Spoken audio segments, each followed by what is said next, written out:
할렐루야. 만왕의 왕 되신 하나님 높임받아 주시옵소서. 이 아침에 함께 찬양하며 주의 이름을 높여드리며 말씀 가운데 거하며 주님 바라보며 나아갑시다. 성령 하나님이 오늘도 우리와 함께 하십니다. 3월 20일 월요일 아침 예배 성삼위 하나님께 올려드립니다. 오늘 하나님의 말씀은 마태복음 23장 29절부터 39절까지입니다. 마태복음 23장 29절부터 39절까지입니다. 화 있을진저 외식하는 서기관들아 바리새인들이여 너희는 선지자들의 무덤을 만들고 의인들의 비석을 꾸미며 이르되 만일 우리가 조상 때에 있었더라면 우리는 그들의 선지자의 피를 흘리는데 참여하지 아니하였음이라 하니 그러면 너희가 선지자들을 죽인 자의 자손임을 스스로 증명함이로다. 너희가 너희 조상의 분량을 채우라.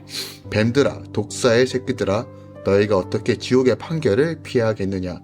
그러므로 내가 너희에게 선지자들과 지혜 있는 자들과 서기관들을 보내매 너희가 그 중에서 더러는 죽이거나 십자가에 못 박고 그 중에서 더러는 너희 회당에서 책짓질하고 이 동네에서 저 동네로 따라다니며 박해하리라. 그러므로 의인의 아벨의 피로부터 성전과 제단 사이에서 너희가 죽인 바라가의 아들 사가랴의 피까지 땅 위에 흘린 의로운 피가 다 너희에게 돌아가리라. 내가 진실로 너희에게 이르노니 이것이 다 이 세대에 돌아가리라. 예루살렘아 예루살렘아 선지자들을 죽이고 내게 파손된 자들을 돌로 치자 하여 암탉이 그 새끼를 날개 아래 모음같이 내가 내 자녀를 모으려 한 일을 몇 번이더냐. 그러나 너희가 원하지 아니하였도다. 보라 너희 집이 황폐하여 버리진 바 되리라. 내가 너희에게 이르노니 이제부터 너희는 찬송하리로다. 주의 이름으로 오시는 이여 할 때까지 나를 보지 못하리라 하시니라. 아멘. 하나님의 말씀입니다. 오늘 본문을 요약하면 예수님이 자기 의의를 드러내고자 무덤을 만들고 비석을 꾸미는 바리새인들을 꾸짖으시죠. 진노의 세대 가운데 보내심을 입은 자들이 죽임을 당하지만 예루살렘은 돌아오지 않습니다. 그러나 그렇게 황폐해진 예루살렘에서 우리가 해야 할 일은 찬송이라고 예수님께서 말씀하시죠. 마태복음은 팔복이라는 주제로 주님의 공생의 사역과 그 말씀을 선포로 시작하고요. 또한 오늘 본문은 이제 8가지의 즉 화 있을진저라는 이 메시지를 통해서 공생에 마무리되는 이 끝부분을 마무리하고 있습니다.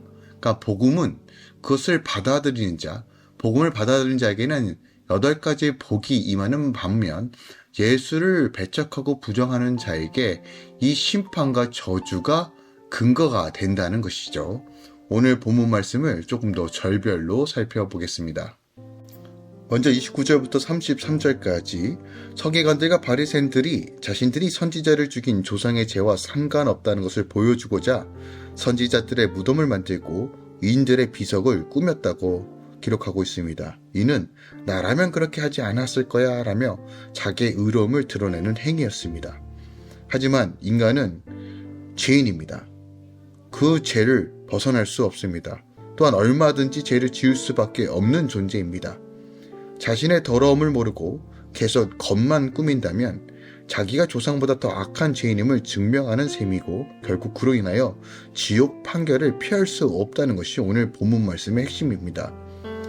34절부터 37절까지 오늘 내용을 살펴보면 현재 내가 있는 곳은 주님이 파송하는 곳이라는 것을 우리에게 메시지로 던지고 있습니다.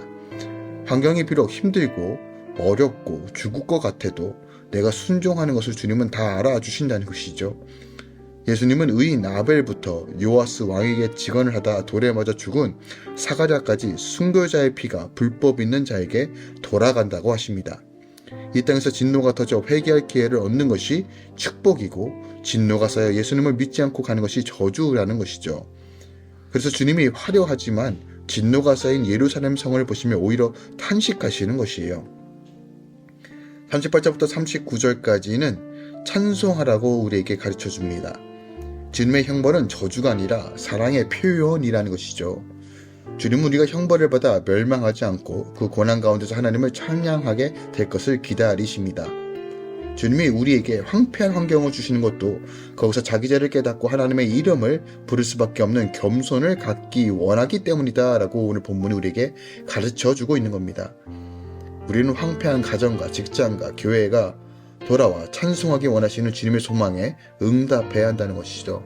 삶 가운데 늘 예배하고 찬양하고 그 회복을 명하며 예수 그리스도의 이름으로 나아가 주의 영광을 올려드리는 삶이 바로 우리 삶의 본질이라는 것입니다. 오늘 본문 말씀을 통해서 우리가 더 깊이 묵상할 것이 무엇이 있을까요? 함께 34절 이하를 묵상하기 원합니다. 예수님이요 서기관들과 바리새인들에게 내가 너희에게 선지자들을 보내매 너희가 그 중에서 더러는 죽이고 십자가에 못 박고 그 중에는 더러는 너희 회당에서 채찍질하고 이 동네에서 저 동네로 구박하리라 라고 말씀하세요. 그러니까 이 말씀은 주님께서 승천하신 후에 세워질 예수 그리스도의 종들에 대한 세상의 핍박을 예고한 말씀이에요. 그러니까 실제로 예수께서 승천하신 이후에 예수님의 제자된 종들에 대해서 세상은 무자비한 핍박과 협박과 고난과 어려움을 가했습니다. 스데반은 돌에 맞아 죽었고요. 사도 야고보는 목에 베어 죽게 됩니다. 베드로는 십자가에 못 박혀 죽게 됐고요. 그 외에도 요한을 제외한 모든 사도들이 순교를 당하죠. 요한도 오랫동안 유배 생활을 하게 됩니다. 반모섬에 갇히게 되죠. 또 그 외 성도들은 무수한 핍박과 어려움에 시달립니다. 강제 노역뿐만이 아니라 경기장에서 나체로 핍박과 어려움과 수치스러움을 겪으며 죽게 되고 예수를 믿는다 하는 것만으로도 수많은 불이익을 당할 수밖에 없게 됩니다. 그리고 오늘날에도 여전히 성도들은 세상으로부터 많은 어려움과 핍박을 받게 됩니다.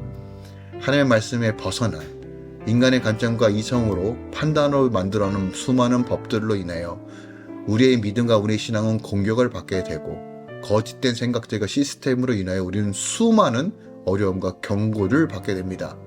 그러나 기억합시다. 이런 일들은요 결코 이상한 일들이 아니라 지극히 정상적인 일이라는 겁니다.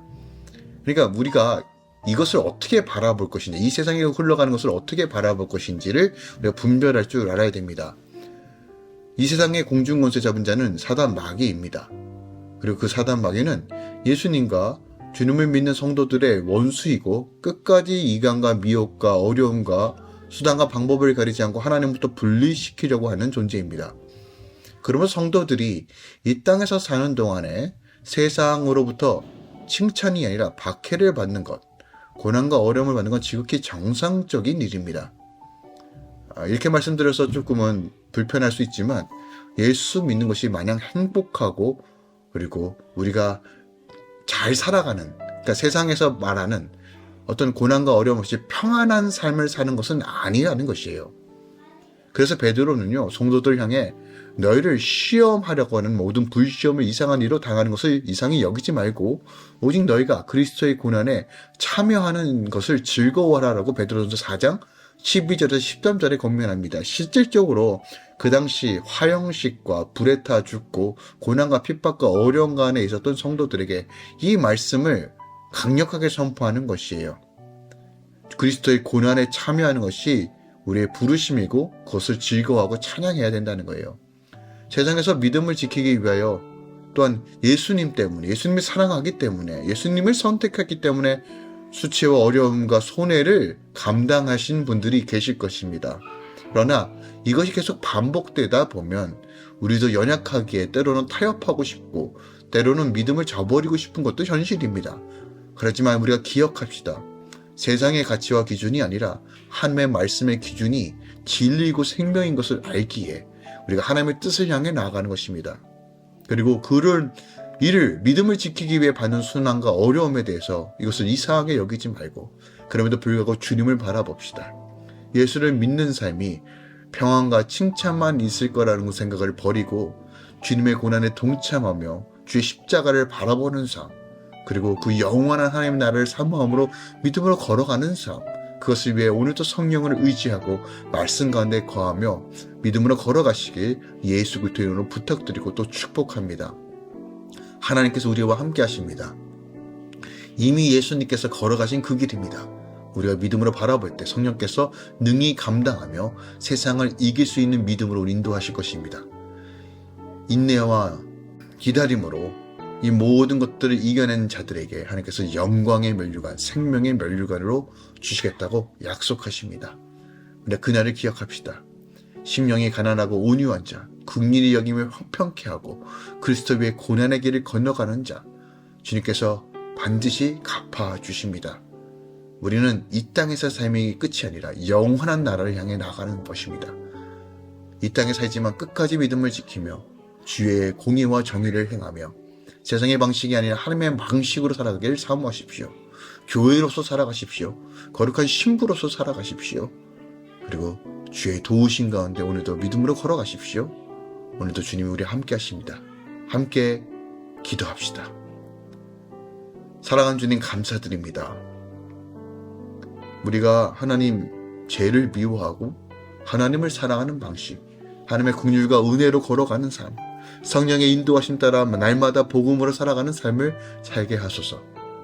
특별하게 할렐루야 교회 성도들과 함께 이 아침에 말씀을 나누는 모든 주의 성도들의 가운데 하나님의 지혜와 계시와 복을 더하여 주셔서 끝까지 어린 양이신 예수, 유다의 왕, 사자 예수 그리스도를 바라보며 공의와 정의를 행하며 끝까지 인내하며 믿음으로 걸어가게 하소서.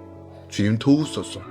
또한 재정적인 상황과 환경의 모든 여건들, 몸의 질병과 어려움 가운데 모든 형식 가운데 이해가 안 되는 모든 순간에서도 주님 깨닫고 또한 그 안에 주님께서 주시는 샬롬과 능력으로 더하여 주시옵소서.